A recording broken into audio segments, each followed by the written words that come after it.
Yeah man, Artiste Miguer, met vibe la nan kay la.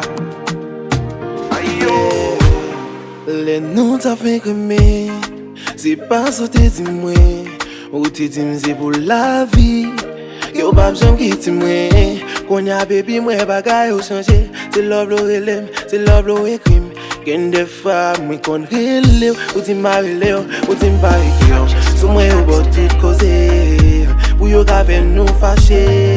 Son rezon baby pou yo ven separe. Yeah, yeah. Moun tou mensaj men se pa vre. Yo dizan vi fen kite, ou ba dande ou ba rou vire do wale. Yon jou gen pou regrèt mwen, lò apon bien ki yes moun mwen ye. Men lò apon, tout sa wot ap zi yo wajan verite. Se dize relasyon yo te bese krasi, baby ou gen pou regrèt mwen. Mwen sonje ti boyo, sonje sakrifis yo. Baby sonje bel moman nou pase.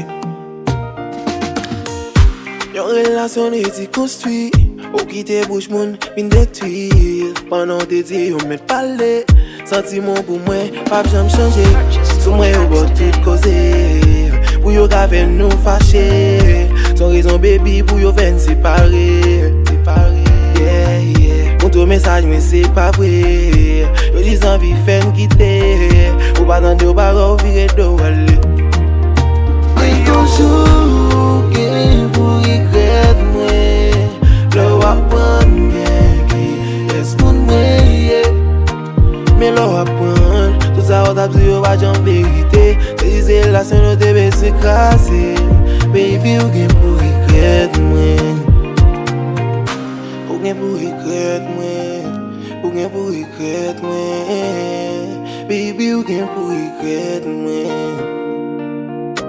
Ou gen pou regrèt mwen, ou gen pou regrèt mwen.